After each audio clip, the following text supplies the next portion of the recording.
بسم الله الرحمن الرحيم. صلوا على النبي صلى الله عليه وسلم. معكم قناة سبور 22 دي زاد. اليوم جينا نتكلموا على هذا الخبر اللي سمعناه، هو يقول لك من قناة البلاد ويقول لك تاني كذلك من قنوات أخرى اللي صرحت وقالت باللي كوت ديفوار غادي ينحوا لها لا كوب دافريك تاع 2024 ستادير العام المقبل مباشرة غادي يعطوها للجزائر. لماذا يعطوها مباشرة للجزائر؟ مقل الدولة الجزائرية اللي راها واجدة كما نقولوا، اللي دارت الشان وراها دير تحت 17 راها واجدة 100% من كل الجوانب. لهذا السلطات توجهت الى طريق الانظار راحت للجزائر، راه باغيه تعطيها انت 2024 اللي غادي قالوا باللي ما غاديش تكون واجده كوت ديفوار من 2024. الشروط اللي حاطينها في دفتر الشروط ماهيش واجده، راها بس كيما نقولوا ماهيش واجده، راها 50 ولا 60%. لهذا كيما نقولوا زادت كيما هكذا غادي يحولوها للجزائر، سيتادير يعطوها الجزائر. هذه مليحه ومشي مليحه، فيها الايجابيات وفيها السلبيات. على بالي غادي تقولوا لي هذا كيفاش راه يهضر هذه الهضره، فيها الايجابيات فيها السلبيات. هذه فيها غير الايجابيات، هذه فيها الايجابيات وفيها السلبيات. نتكلموا على الايجابيات. ايجابيات افيك بليزير نروجوا لبلادنا، افيك بليزير نديروا لا كوب دافريك هنايا في بلادنا ورانا واجدين، وسيتادير كيما نقولوا عندنا تاني لي جوار هادو جدد هادو باش البدايه تاعهم تكون مليحه، يتاقلموا في الملاعب تاعنا ويديروا كوب دافريك في الملاعب تاعنا امام الجمهور نتاعنا، ويدخلوا في الاجواء من ناحيه الجمهور او الملاعب، او من ناحيه تاني يتحكوا على لافريك، كذلك يتحكوا يلعبوا قدام الجمهور. سيتادير تكون لهم فرصه مليحه، تكون فيهم فرصه مليحه، وبالك مباشره يلعبوا على النهائي او كيما نقولوا يدوا كاس الافريقيه. وعلاش لا؟ هذه الايجابيات، هذه تدخل كلش في الفائده تاع الجزائر، تاع ليكيب ناسيونال، تاع كذلك الجمهور يتمتع مع اللي عندنا ملاعب عالميه الله يبارك، عندنا كيما نقولوا كل منشآت، كل حاجه.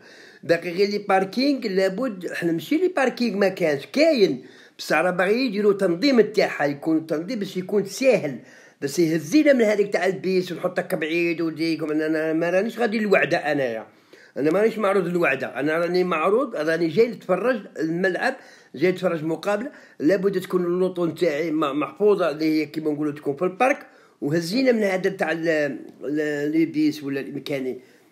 صحيح لي بيس نديروهم نقربوا المشجعين وكل شيء، هذه ايجابيه. لكن حنا نهضروا على الباركينغ، ما هو كلش راه واجد.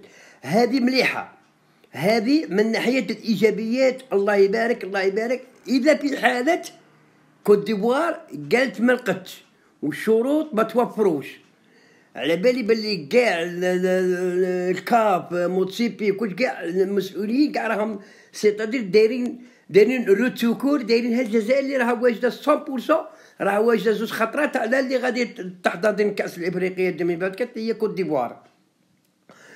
رسميا تروح للجزائر، والله اعلم، لا الله اعلم، خاطر ظهرونا الكواليس تاع لافريك، الله اعلم. هذه الايجابيات. لكن انا الحاجه اللي ما رانيش باغيها تندار فهذه في 2024 يعطوها للجزائر، و 2025 تديها المغرب. ما رانيش باغيها من جهه اخرى. ايوا قلنا علاش انت ما راكش باغيها؟ انا ما رانيش باغيها لاجيري باش تحتضن 2024 وتقعد منافسه المغرب على 2025، وان شاء الله تديها الجزائر في 2025. لماذا؟ لو كان خلونا تصفيات كأس العالم كيما كانوا بكري، نقول لك زعما كيما نقولوا علامة كاع ساتادير تهنينا من الكواليس تاع 2025 ونديروا الاحتضان تاع 2024 وعاد راها قريبه وكاع، وغادي نفرحوا فرحتين. هذه هنا المشكله منين يعطوها للمغرب يعطوها لها 2025.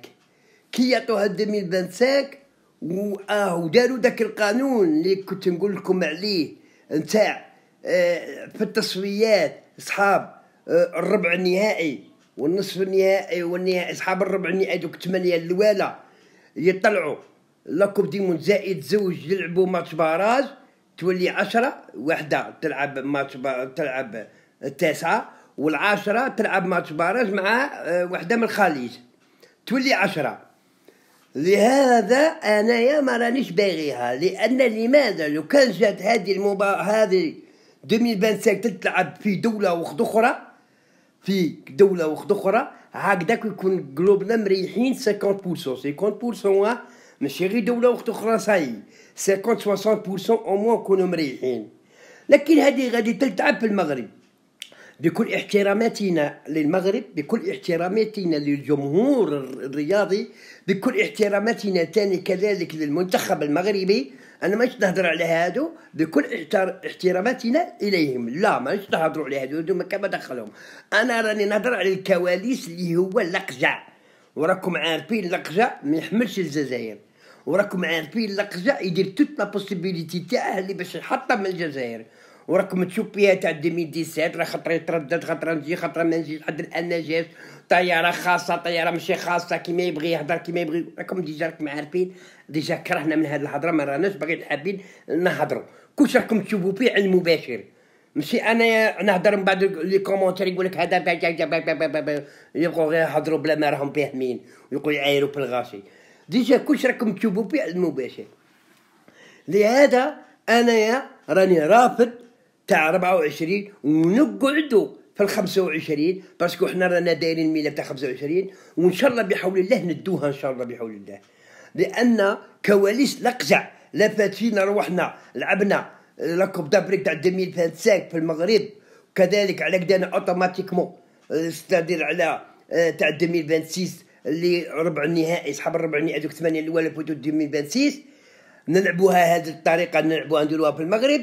واللي داير بيها لانتوراج تاعها اللي هو لقجع وصحابه ما يخليناش ترونكيل، والله العظيم ما يخلينا ترونكيل، والله العظيم ما يخلينا ترونكيل. يدير توت لا بوسيبيليتي تاعه، الا تدخل فيها العداله الالهيه، تدخل فيها العداله الالهيه الاولى. ثانيا غير يلا الجيري زايرة روحها وكان عندها عضو داخل وجايرة روحها وتقلع الكواليس، وتدخل هي في الكواليس وتعص روحها 100% 200%. كل بارتيات دير لها حسابها، كل ماتش دير لها حسابها اللي باش نكاليبو 2026 والله. وما تعص روحها 100%. لاجيري والعداله الالهيه والله العظيم يا رقجع ما يخليكم تطلعوا 2026 يعاود نفس المشكل، يعاود يبكيكم كيما بكيتو تاع تاع الكاميرون تاع قطر. كلكم راكم عارفين العرس اللي ندار تاع الكاميرون تاع قطر، الفضيحه اللي ندارت تاع قاسامه، التبهديل اللي ندار حول العالم كاع سمع بها هذا التبهديله. امانه تتعاود يوم في المغرب، فرصه اللقجع غادي يفرح لو كان لاجيري يمدوا لها تاع 2024 والله العظيم لا يدير عرسين. العرس الاول سيدات تاع 2025، العرس الزاوج يحطمك والله ما يخليك تطلع 2026 تاع كاس العالم. الا الرجاله تاع الجزائر جراو ليل ونهار يقعدوا واقفين مع الفريق الوطني الجزائري. وثاني العداله تاع الاله، هذه زوج الاولى العداله تاع الاله والزوجه الرجاله توعنا. ما راناش نقول لك اللي بايعينها، خلينا من اللي بايعينها، بعد منهم اصحاب البلاطويات، بعدهم هم اصحاب المحللين، بعدهم اصحاب الانتباه، بعدهم اصحاب المسؤولين. خليني اللي بايعين الجزائر، بايعين نفوسهم، هذوك ماشي ولاد الجزائر الحرين. انا مانيش نهضر على هادو اللي يعوذوا بالله، انا مانيش نهضر على هادوك يضربوا في بالماضي، يضربوا في المنتخب الوطني غير باش يعمروا جيوبهم. هذيك صايره لا مارقين بيهم ونعرفوهم كل واحد باسمه.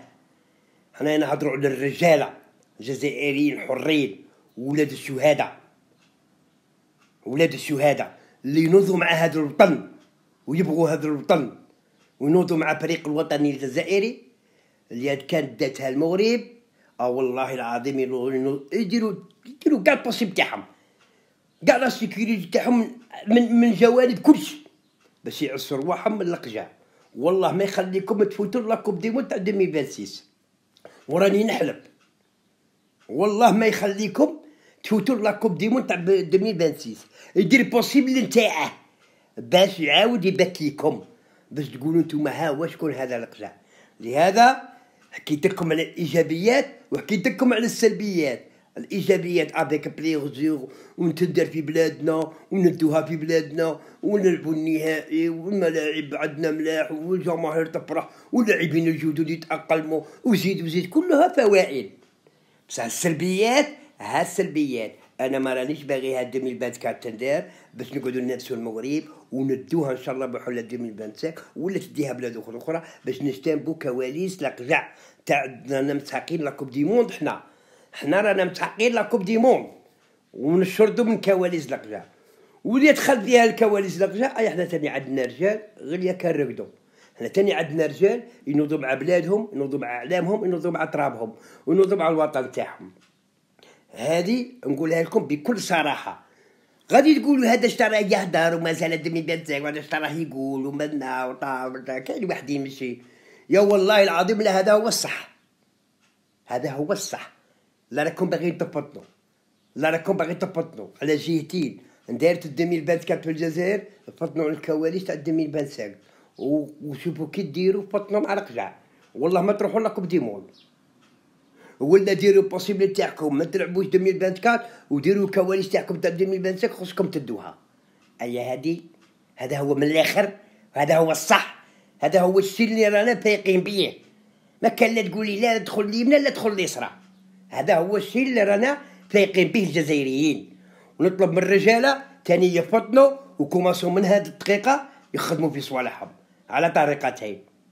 بكل احتراماتي للشعب المغربي والمنتخب المغربي والجمهور المغربي، بكل احتراماتي اليه، انا راني نحكي على القجع والكواليس تاوعه واللي دايرين بيه باسكو ذعرنا ورانا مدارين بيه ونعرفوش تا يختم.